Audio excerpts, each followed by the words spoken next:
Hello students, 11th commerce business studies में आप discuss कर रहे हैं चैप्टर नंबर फर्स्ट और इसका नाम है बिजनेस ट्रेड एंड कॉमर्स। और लास्ट लेक्चर में हमने डिस्कस किया था टाइप्स ऑफ इंडस्ट्रीज़ के बारे में, जिसमें मैंने आपको 3 तरह की इंडस्ट्रीज़, प्राइमरी, सेकेंडरी और टर्शियरी इंडस्ट्रीज़ के बारे में बताया था।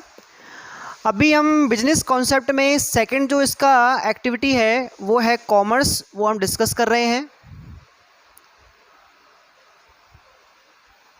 बिजनेस के अंदर 2 तरह के काम होते हैं, एक होता है बनाने का और एक होता है बेचने का। तो जो बनाने का काम है वो हम पूरा कर चुके हैं इंडस्ट्रीज़ के अंदर। अभी ये प्रोडक्ट्स हमें कैसे कंजप्शन लेवल तक, कैसे कंज्यूमर पॉइंट तक पहुंचाने हैं, उस चीज़ के बारे में हम यहाँ डिस्कस करेंगे। तो जो कॉमर्स है आपका, इस कॉमर्स को हिंदी में बोला जाता है वाणिज्य। और ये अपने आप में कोई सिंगल एक्टिविटी नहीं है, यहाँ पर बहुत सारी ग्रुप्स एक एक्टिविटीज़ का बनाया हुआ है और उसमें आपकी जो चीज़ें आती हैं वो आती हैं 2। एक आता है ट्रेड और एक आती हैं ऑक्सिलरीज ऑफ ट्रेड। एक्चुअल में जो आपका कॉमर्स है वो कॉमर्स प्रोड्यूसर पॉइंट से कस्टमर पॉइंट तक जो प्रोडक्ट्स का फ्लो है उसको गाइड करता है, उसको हेल्प करता है। इसके अलावा वो एक लिंक बनाता है प्रोड्यूसर और कस्टमर के बीच में, जिससे प्रोडक्ट्स जो होते हैं वो बहुत सारे लेवल्स से होते हुए कस्टमर तक इजीली पहुंच जाते हैं। इसके अलावा इन चीज़ों को यहाँ तक पहुँचाने में जो भी आपके बैरियर्स होंगे उन सबको हटाने में भी आपका कॉमर्स आपको हेल्प करता है। ठीक है, तो पहला आपका जो ऑप्शन है वो है ट्रेड का। जैसे आप बात कर रहे थे कि यहाँ पर आपकी 2 तरह की एक्टिविटीज़ हैं, ट्रेड है एंड ऑक्सिलरीज ऑफ ट्रेड है। ऑक्सिलरीज को बोलते हैं हम सहायक सेवाएं, और सहायक सेवाएं आपकी विभिन्न प्रकार की होती हैं, जिसमें हम बात कर सकते हैं बैंकिंग के बारे में। बैंकिंग जिसमें हम इंश्योरेंस को ले सकते हैं। इसके अलावा ट्रांसपोर्टेशन, इसके अलावा कम्युनिकेशन, इसके अलावा आपका वेयर हाउसिंग और एडवर्टाइजमेंट। इसके अलावा पैकेजिंग भी है, स्टॉक एक्सचेंज भी है, ढेर सारी एक्टिविटीज़ होती है जो ऑक्सिलरीज मानी जाती हैं। इनसे आपको हेल्प मिलती है कस्टमर तक प्रोडक्ट्स को फ्लो करने में, भेजने में। तो ये सारी की सारी चीज़ें जो आपकी एक्टिविटीज़ के फॉर्म में हैं, ये सभी कुछ बैरियर्स को, कुछ हिंड्रेंसेस जो आपके आते हैं उन सभी चीज़ को रिमूव करते हैं।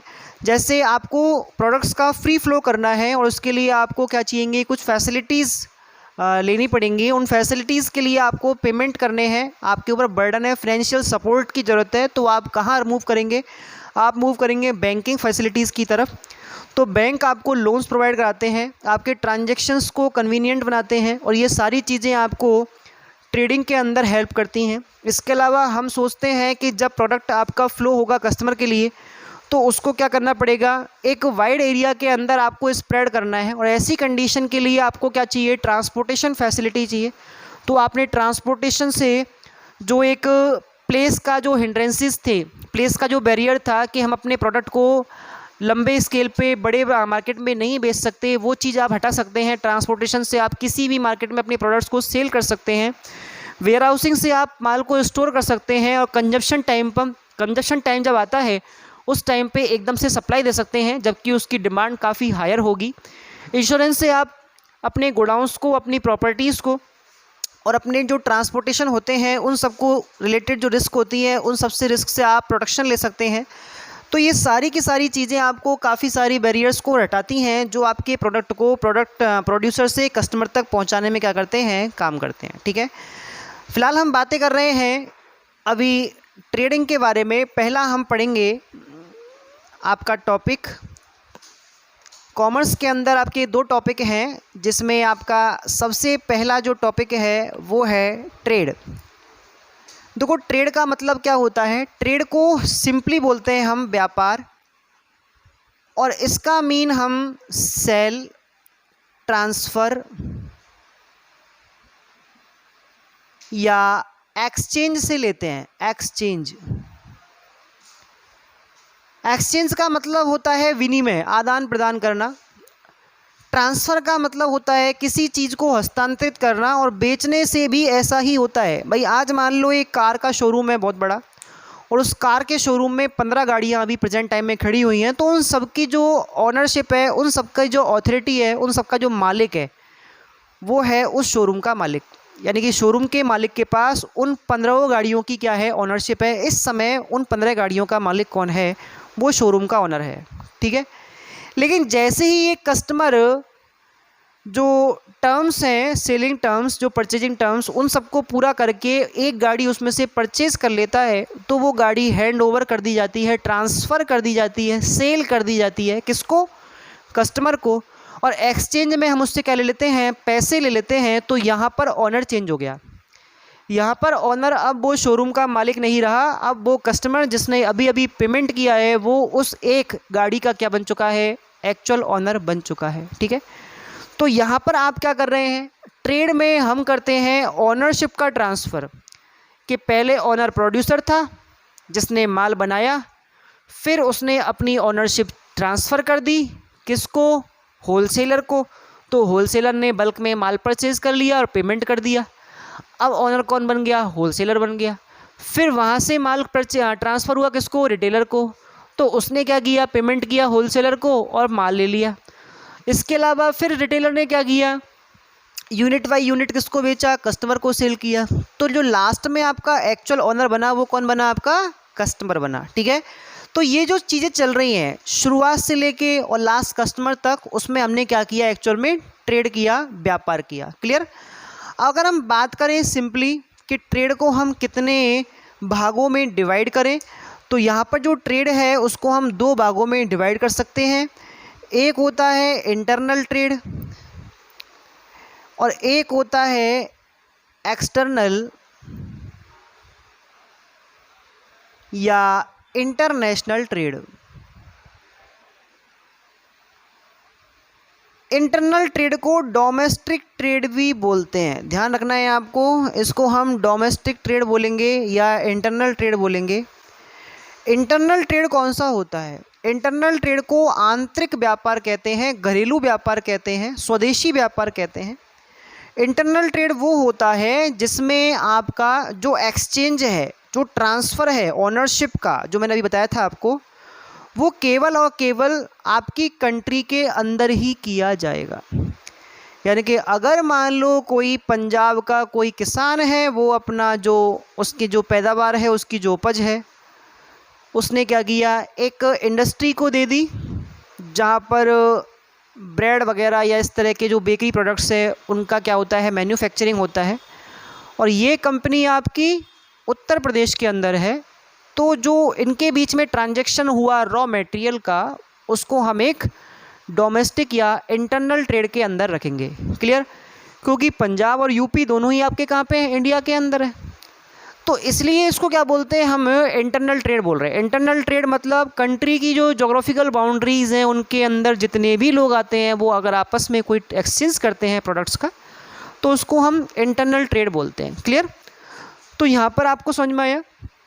अच्छा, इंटरनल ट्रेड को भी हम 2 कैटेगरीज़ में डिवाइड कर रहे हैं। एक तो होता है आपका होलसेल ट्रेड, और एक होता है आपका रिटेल ट्रेड। होलसेल ट्रेड को थोक व्यापार कहते हैं, यानी कि बल्क में माल परचेज़ करना और छोटी छोटी क्वांटिटीज़ में अपन क्या कर रहे हैं? सेल कर रहे हैं। एक्चुअल में यहाँ पर एक डिस्ट्रीब्यूशन चेन मैं आपको डिस्कस करूँगा। ये एक डिस्ट्रीब्यूशन चेन है। मोस्टली जो आपके प्रोडक्ट्स हैं लगभग 70% एंड अबव इसी चेन के थ्रू क्या होते हैं? कंजप्शन लेवल तक पहुँचते हैं। तो यहाँ पर एक चेन जो है वो प्रोड्यूसर से होलसेलर, होलसेलर से रिटेलर और रिटेलर से कस्टमर की तरफ क्या हो रही है? फ्लो हो रही है। तो जो आपका होलसेलर है वो प्रोड्यूसर से बल्क में माल परचेज़ करता है, बड़ी मात्रा में माल परचेज़ करता है, और फिर बहुत सारे रिटेलर्स को अलग अलग क्वांटिटीज़ जो उनकी रिक्वायर्ड होती हैं उसके हिसाब से उनको बेचता है। ठीक है? तो उसको हम होलसेल ट्रेड बोलते हैं। रिटेल ट्रेड क्या होता है? रिटेल ट्रेड वो ट्रेड होता है जिसमें रिटेलर छोटी छोटी क्वांटिटीज़ में क्या करता है? होलसेलर से माल परचेज़ करता है, और according to demand, according to consumption किसको बेचता है, अल्टीमेट कस्टमर्स को या अल्टीमेट कंज्यूमर्स को बेचता है। ठीक है, तो अल्टीमेट कंज्यूमर वो हैं जो आगे किसी तरह का कोई सेल नहीं करते, बल्कि अपने प्रोडक्ट्स को जो वो ख़रीद के लेके आए हैं उसका खुद ही क्या करते हैं, कंजप्शन करते हैं, खुद ही उपभोग करते हैं। ठीक है, तो ये आपके दो छोटे छोटे इसके डिवाइडेशन थे, जिसमें आपने होलसेल एंड रिटेल ट्रेड के बारे में जाना। होलसेलर का होता है जो प्रोड्यूसर से माल परचेज करके रिटेलर्स को बेचते हैं, और रिटेलर कौन से होते हैं, जो होलसेलर से माल परचेज करके क्या करते हैं, कस्टमर को बेचते हैं। कुछ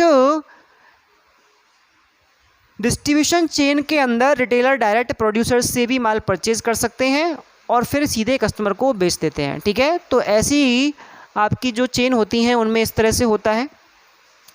नेक्स्ट हम डिस्कस करेंगे एक्सटर्नल ट्रेड के बारे में। एक्सटर्नल ट्रेड जो होता है आपका, उसमें 3 कैटेगरीज होती हैं। इन 3 कैटेगरीज में एक होता है इंपोर्ट ट्रेड, इंपोर्ट ट्रेड, एक होता है एक्सपोर्ट ट्रेड, और एक होता है एंटरपोर्ट ट्रेड, एंटरपोर्ट ट्रेड। आयात व्यापार, निर्यात व्यापार और पुनर्निर्यात व्यापार, 2-3 तरह के आपके देश के बाहर क्या होते हैं, ट्रेड कार्य किए जाते हैं, व्यापारिक कार्य किए जाते हैं। इंपोर्ट का मतलब होता है किसी दूसरी कंट्री से माल परचेज करना, यानी कि आप चाइना से बहुत सारे मशीनी के पार्ट्स मंगवा रहे हो, या यूएसए से आपने ऑयल परचेज़ किया, या आपने कोई प्रोडक्ट दूसरी कंपनी से या ऐसी कंपनी जो फॉरेन कंपनी के रूप में विदेश में काम करती है वहाँ से उसको परचेज़ किया, तो उस चीज़ को आप क्या कहेंगे, इंपोर्ट ट्रेड के अंदर रखेंगे। एक्सपोर्ट ट्रेड जो होता है उसका मतलब होता है किसी विदेशी कंपनी को या किसी विदेशी सरकार को अपने देश से माल बेचना। इंपोर्ट परचेज़ करना, एक्सपोर्ट बेचना, यानी कि अगर मान लो आपके यहाँ कोई कंपनी अपने प्रोडक्ट्स को इंटरनेशनली डील करती है, विदेशी ग्राहकों को, विदेशी उपभोक्ताओं को, वहाँ की सरकारों को या वहाँ की कंपनीज़ को बेचती है, तो उसको आप एक्सपोर्ट ट्रेड के अंदर लिखते हैं। और अगला आता है एंटरपोर्ट ट्रेड। एंटरपोर्ट ट्रेड जो होता है उसका मीनिंग होता है कि जब आपने एक देश से या किसी कंट्री से आपने माल इंपोर्ट किया, किसी कंट्री से आपने क्या किया है, माल इंपोर्ट किया है, और इसको आप खुद कंज्यूम नहीं करेंगे बल्कि उसको आप दूसरी कंट्री को एक्सपोर्ट कर दोगे, तो ऐसी कंडीशन में उस ट्रेडिंग को, आप तो मिडिल मैन हो गए, और ऐसी कंडीशन में आप जो ट्रेडिंग कर रहे हो वो ट्रेडिंग कौन सी है, एंटरपोर्ट ट्रेडिंग मानी जाएगी। आपने एक्सपोर्ट के लिए इंपोर्ट किया, समझ में आया आपको, मतलब आपको एक बार में दोनों ही काम करने हैं, ये सेपरेट सेपरेट है। और आपने क्या किया, अपना खुद का माल नहीं है, एक कंट्री से इंपोर्ट किया जिससे हम माल को दूसरी कंट्री को एक्सपोर्ट कर सकें, उस ट्रेडिंग को आप एंटरपोर्ट ट्रेडिंग कहेंगे। क्लियर? ऐसा क्यों होता है मोस्टली, या तो आपकी जो एक जोग्राफिकल डिस्टेंस होती है वो ज़्यादा हो कंट्रीज़ के बीच में, या फिर आपके जो पॉलिटिकल रिलेशंस हैं वो सही ना हो, तो कंट्रीज़ में ऐसा होता है बीच बीच में कि वो डायरेक्टली क्या करते हैं, माल परचेज़ ना करके किसी दूसरी कंट्री से क्या करते हैं, उसको करवाते हैं, तो उस कंट्री के लिए ये एक एंटरपोर्ट ट्रेड में आएगा। क्लियर? तो इस तरह से कॉमर्स जो है उसमें आपने ट्रेड के बारे में, ट्रेड में आपके इंटरनल और एक्सटर्नल 2 डिवाइडेशन आपने पढ़े, domestic trade and international trade. Domestic trade के अंदर होलसेल एंड रिटेल ट्रेड पढ़ा आपने, और इंटरनेशनल ट्रेड के अंदर 3 तरह से आपने इंपोर्ट, एक्सपोर्ट और एंटरपोर्ट ट्रेड के बारे में पढ़ा। ठीक है, तो इस तरह से ट्रेड का जो लेक्चर है आज आपका यहीं पे ख़त्म होता है। नेक्स्ट हम डिस्कस करेंगे ऑक्सिलरीज़ के बारे में, वो हम अगले लेक्चर में करेंगे। ठीक है, थैंक यू।